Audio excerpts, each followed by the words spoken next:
Hello student, welcome to SR academy. आज हम लोग हिंदी के सेकेंड लेसन स्टार्ट कर रहे हैं। वारिस कौन। ठीक है, जैसे हम लोग बोलते हैं ना, अगर किसी के डैड मर जाते हैं तो उसका प्रॉपर्टी उसके नाम हो जाती है। तो ये भी वारिस कौन मतलब यही होता है कि अगर कोई राजा नहीं है तो उसके आगे का वारिस कौन होगा, तो वो अगला राजा कौन बनेगा। तो ये लेसन का मतलब यही है। इसके जो लेखक है वीवा रानी जी हैं। ठीक है, तो इसको स्टार्ट करते। एक राजा था, उसके 4 बेटियां थी। तब एक राजा की 4 बच्ची थी, 4 लड़कियां। राजा ने सोचा कि इन चारों में से जो सबसे बुद्धिमान होगा उसे ही अपना राजपाट सौंपेगा। तो राजा ने क्या सोचा कि ये चारों में से 4 लड़कियां जो है, इसमें जो सबसे ज़्यादा स्मार्ट होगा, सबसे ज़्यादा बुद्धिमान होगा, उसको ये राजपाट सौंपेंगे। मतलब ये आगे का जो राज्य करेगा, ये 4 में से कोई एक लड़की करेगी, और जो सबसे ज़्यादा बुद्धिमान होगी। इसका फैसला कैसे हो, वह सोचने लगे। तो उन्होंने सोचा कि यार इसका फैसला करूँ तो करूँ कैसे।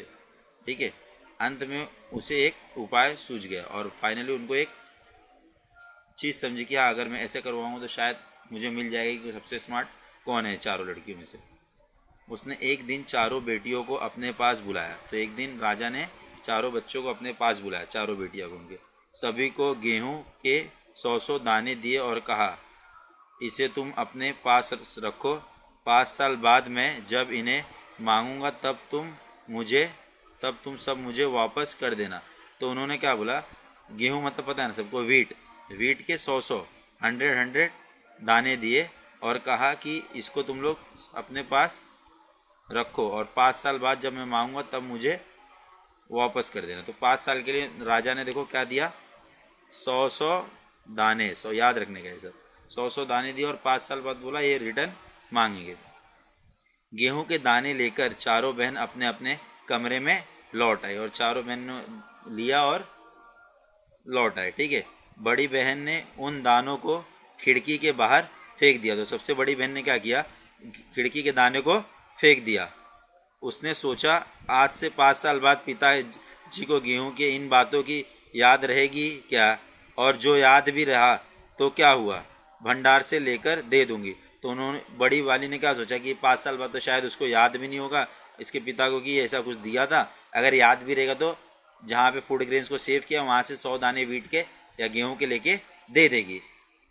दूसरी बहन ने दानों को चांदी की एक डिब्बी में डालकर उसे मखमल के थैले में बंद करके सुरक्षा से अपनी संदूक में डाल दिया। तो दूसरी बहन ने क्या किया, एक डिब्बी में उसको रखा और संदूक में डाल दिया।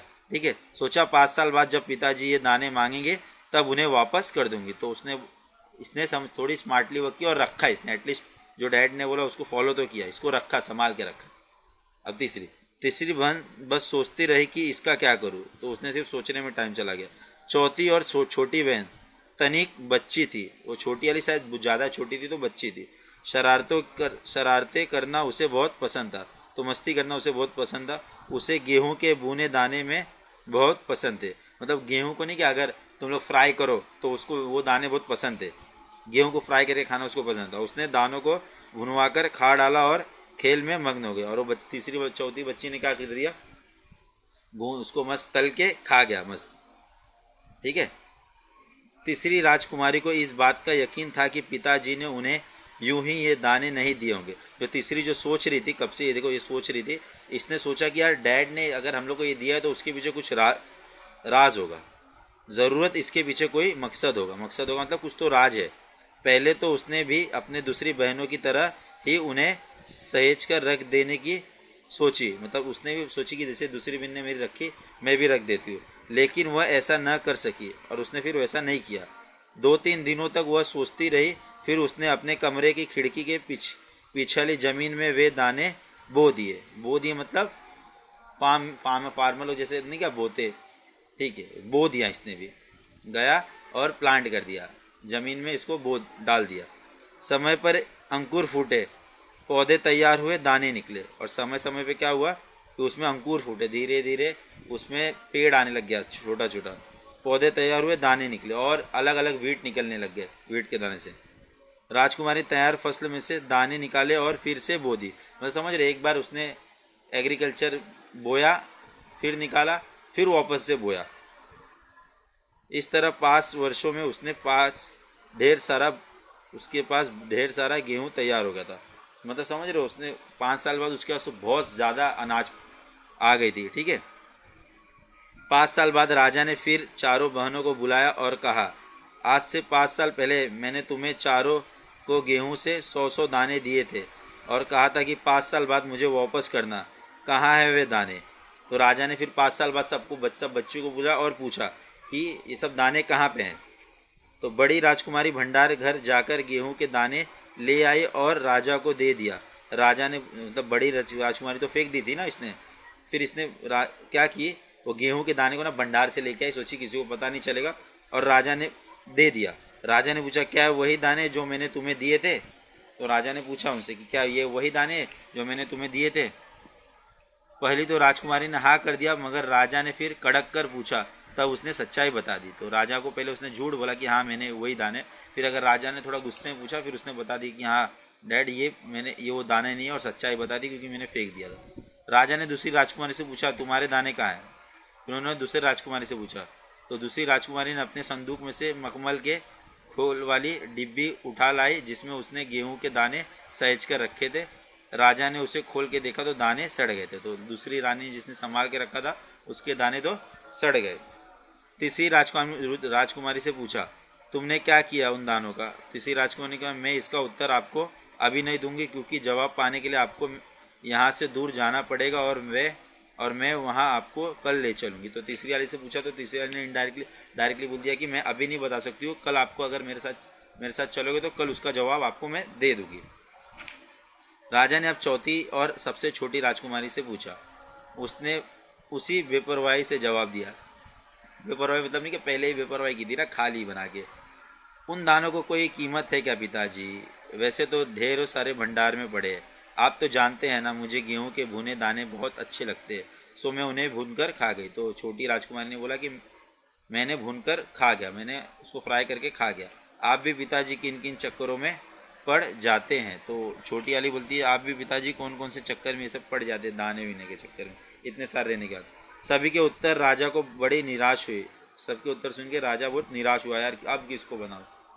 चारों में से अब उसे केवल तीसरी बेटी से ही थोड़ी उम्मीद थी, क्योंकि उसने बोला था ना कल उस बताएगी। तो शायद राजा को लगा भी थर्ड वाली कुछ की करे तो करे।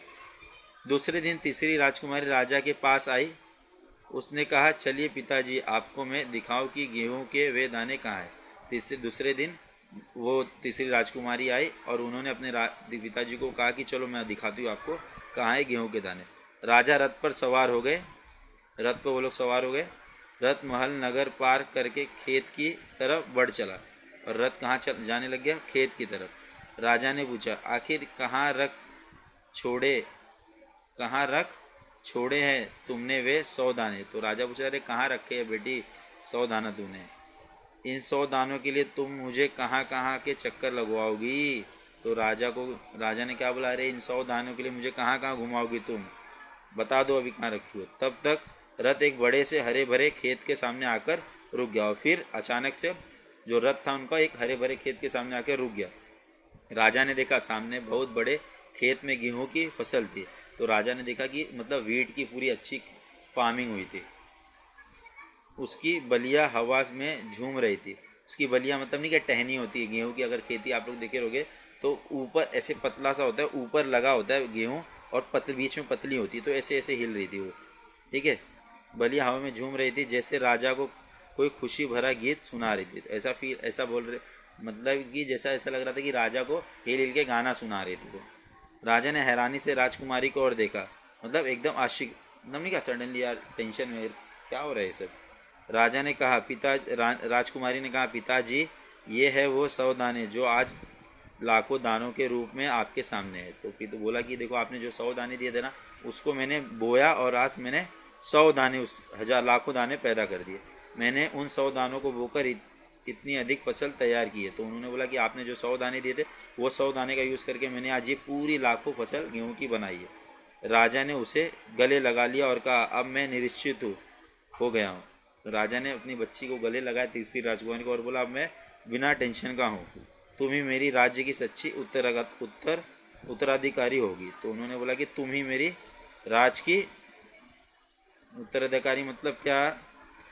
वारिस, जो वारिस हो तुम ही हो, अब तुम ही संभालोगी मेरे आगे जाके मेरी प्रॉपर्टी को। आई होप आप लोग को ये लेक्चर समझा होगा। प्लीज़ लाइक कीजिए, शेयर कीजिए अपने दोस्तों के साथ, सब्सक्राइब कीजिए। धन्यवाद।